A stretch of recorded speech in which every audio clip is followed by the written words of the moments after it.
Hello students, welcome to my YouTube channel. मैं हूं स्वाति और मैं इस वीडियो में आप लोगों को क्लास 10 के जीव विज्ञान के विषय में बताऊंगी। पिछली कक्षा में हमने मनुष्य के पाचन तंत्र के बारे में जाना था, जिसमें हमने जाना था कि मनुष्य तथा सभी उच्च श्रेणी के जंतुओं में भोजन के पाचन के लिए विशेष अंग होते हैं जो आहार नाल कहलाता है। आहार नाल में बहुत सारे पाचक ग्रंथियां पाई जाती है, जिससे पाचक रस स्रावित होते रहता है, जो भोजन के पाचन में सहायक होते हैं। आहार नाल, पाचक ग्रंथियां और पाचन क्रिया मिलकर पाचन तंत्र का निर्माण करते हैं। आज के वीडियो में हम मनुष्य के आहार नाल तथा उसके विभिन्न भागों के बारे में जानेंगे। तो मनुष्य का आहार नाल, यह एक कुंडलित रचना है जिसकी लंबाई करीब 8 से 10 मीटर तक होती है। यह मुख गुहा से शुरू होकर मल द्वार तक फैली होती है। यानी कि आहार नाल जो होता है मुख गुहा से शुरू होता है और मल द्वार तक फैला होता है। आहार नाल के विभिन्न भाग जो हैं उसको हम एक एक करके जानेंगे। तो मुख गुहा, गर्सनी, ग्रास नली, आमाशय, छोटी आंत, बड़ी आंत और मल द्वार। अब हम आगे इसके एक एक भाग को अच्छे से जानेंगे और उसमें पाचन किस प्रकार होता है इसके बारे में भी जानेंगे। तो पहला भाग है मुख गुहा। मुख गुहा आहार नाल का पहला भाग होता है। ऐसे आपसे कोई अगर पूछे कि पाचन की क्रिया कहाँ से शुरू होती है तो आप बता सकते हैं कि पाचन की क्रिया मुख से शुरू होती है। तो मुख गुहा आहार नाल का पहला भाग है। यह ऊपरी तथा निचले जबड़े से घिरी होती है। मुख गुहा को बंद करने के लिए 2 मांसल ओठ होते हैं। मुख गुहा में जीभ तथा दांत होते हैं।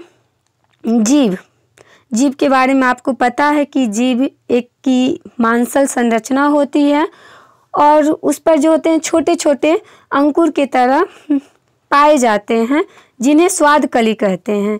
जीभ के द्वारा ही जब हम किसी भोजन को ग्रहण करते हैं तो हमें पता चलता है कि भोजन मीठा है, कड़वा है, खट्टा है या तीखा है। तो इसी स्वाद कलियों के द्वारा जीभ के बारे में हमें पता चलता है भोजन के बारे में कि भोजन कड़वा है, मीठा है या तीखा है। और जीभ की गति जो होती है उसके द्वारा भोजन को निगलने में भी मदद मिलती है। आप पिक्चर के माध्यम से देख सकते हैं कि जो जीभ है उसका सबसे जो आगे का भाग होता है वो मीठा होता है, मीठा स्वाद का पता करता है, और उसके बाद का जो भाग है वह नमकीन स्वाद को पता करता है, और उसके बाद खट्टा, और सबसे लास्ट का जो भाग होता है यानी अंदर का भाग जो होता है उसके द्वारा हमें कड़वा स्वाद का पता चलता है। इसके बाद है आपका दांत। तो दांत हमें जो है भोजन को काटने, उसे चबाने, इसमें सहायता करता है, जो कि मुख गुहा के ऊपरी तथा निचले जबड़े पर व्यवस्थित होते हैं। प्रत्येक दांत जबड़े के मसूड़े से जुड़ा होता है।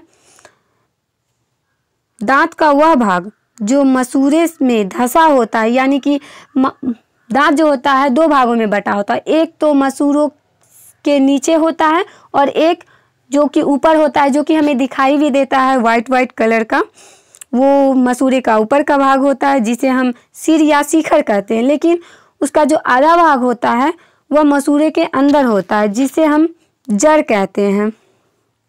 जड़ तथा शिखर के बीच का जो भाग होता है उसे ग्रीवा या गर्दन कहते हैं। प्रत्येक दांत के भीतर एक मज्जा गुहा होती है। इसके ऊपर दंताष्टि या डेंटाइन होती है, जो दांत का अधिकांश भाग तैयार करती है। यानी जो दांत का पूरा भाग होता है उसको जो तैयार करने का काम करता है वो डेंटाइन करता है।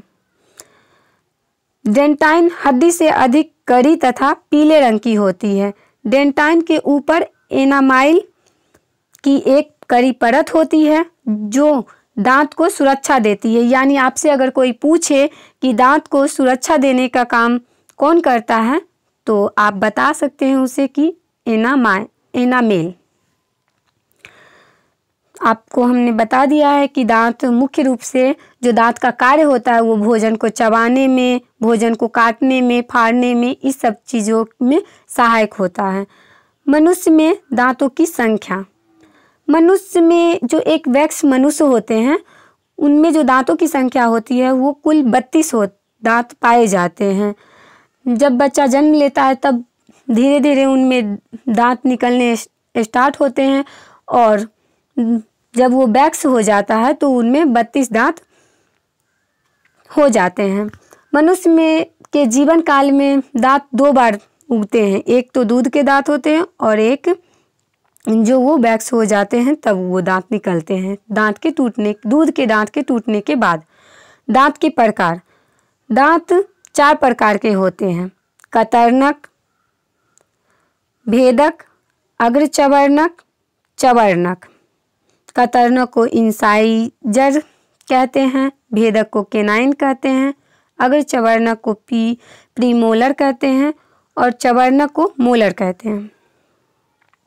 आप पिक्चर के माध्यम से दांत को देख सकते हैं कि जो मांस के नीचे का भाग है वो रूट यानी कि जड़ है और जो मांस के ऊपर का भाग है, मसूड़े के ऊपर का जो भाग है वो क्राउन है यानी कि सिर।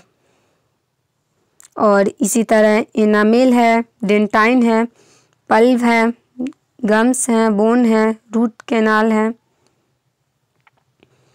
आगे है लार ग्रंथियाँ। तो मुख गुहा में जो होता है उसमें मनुष्य के मुख गुहा में 3 जोड़ी लार ग्रंथियाँ पाई जाती हैं। पहला है पेरोटिड्स ग्रंथि, सबमेंडिबुलर लार ग्रंथि, सबलिंगुअल लार ग्रंथि। इन लार ग्रंथियों से लार निकलते रहता है जो कि भोजन जब हम ग्रहण करते हैं तो वो हम हर तरह के भोजन ग्रहण करते हैं जो कि रूखा भी होता है और लसलसा, लेकिन इससे जो लार निकलता है वो भोजन को लसलसा कर देता है जिससे कि भोजन आसानी से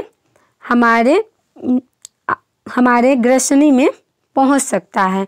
जब वो लार में भोजन में लार मिल जाता है तो वो लसलसा हो जाता है और आसानी से वो ग्रसनी में पहुंच जाता है।